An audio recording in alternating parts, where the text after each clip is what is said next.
has widely become a dangerous issue, not only among the students, but even the parents and older generation too. Three screens are damaging us: the mobile screen, the television screen, and the computer screen.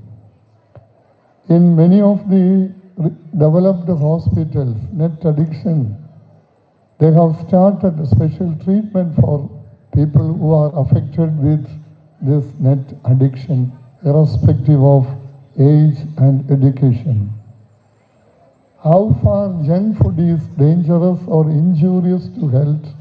So far, digital junk spoils our health both physically and mentally, even life too.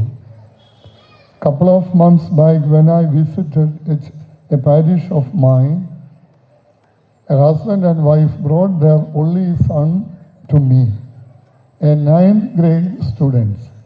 He cannot have a single moment without the presence of mobile phone in his hands. If we take away the mobile phone from his hand or presence, his both hands and body began to shiver. The parents asked me to pray for the child. I told them, I shall pray, but this won't be solved only by prayer. He needs medical attention and treatment. The timely intervention of the parents, they took the student to a hospital. He had the treatment and now he is perfectly all right.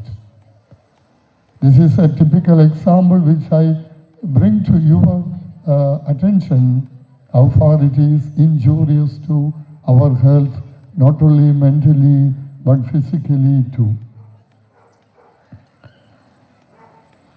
So we need to develop creative activities to compensate our net addiction.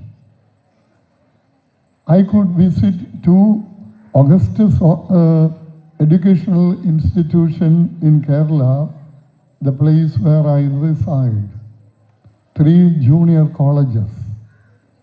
The first visit was for the inaugural function of the academic year.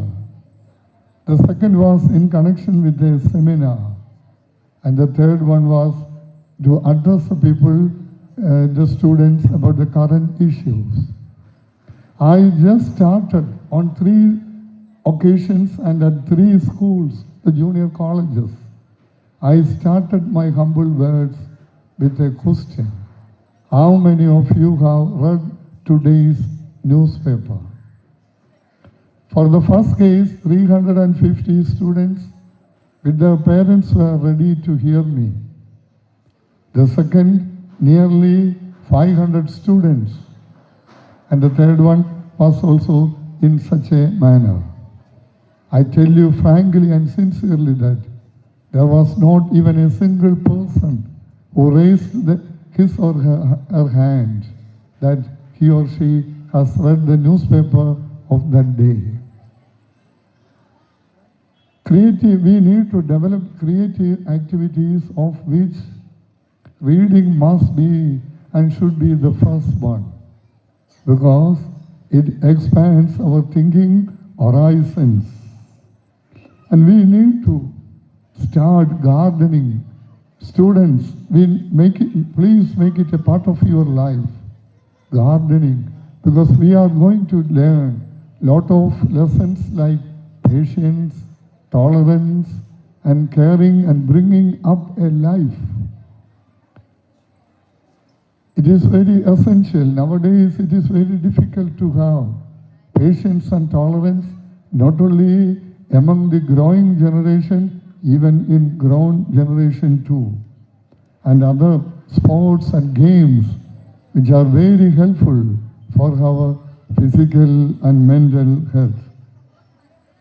Recently, I read an article in one of the famous Malayalam daily about a +2 graduate. This boy, this young man, is from a Bihari family migrated to Kerala for their livelihood. The father, mother, and his two sons. The elder one was in 12th grade and the second one in 9th grade, two boys. This father is a salesman of tender coconut. He sells the tender coconut on a roadside. One day he had an accident and got sick so that he couldn't continue his business. The sale of the coconut and the income was the only source of the income of the family. You know, the two boys, the 12th grade and the 9th grade students, they took up the job of their father, the sale of the tender coconut on the roadside. In an adjustment, alternate days, each one of them was doing the business because they had no other way for their livelihood. The 12th grade student, in the midst of the time, he got within the sale of the tender coconut. He took special effort to study.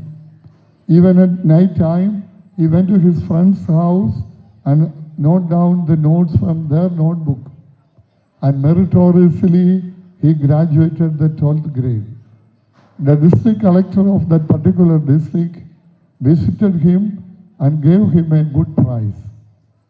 To the district collector, he shared his personal ambitions. He wanted to write for the civil service examination. This young man used to write the personal diary in English every day. He takes special effort to study new English words with the help of the mobile and the dictionaries. The other one also studying well. So I don't want to take much time because I know that all of you are eagerly waiting to see the performance and the cultural program of our beloved children.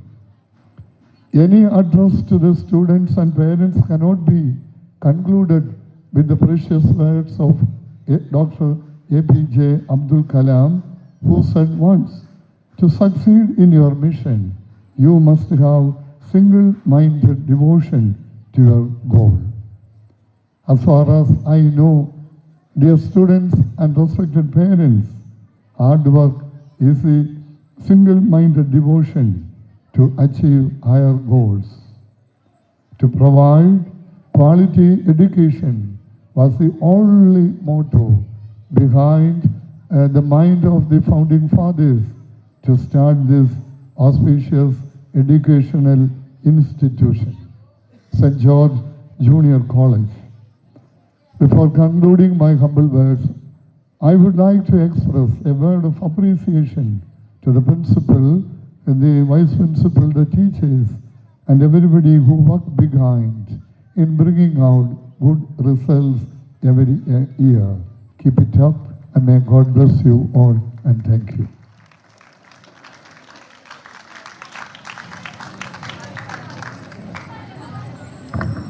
Thank you, His Grace. Now I request our dignitaries to kindly take their seats down as we are about to begin a cultural program.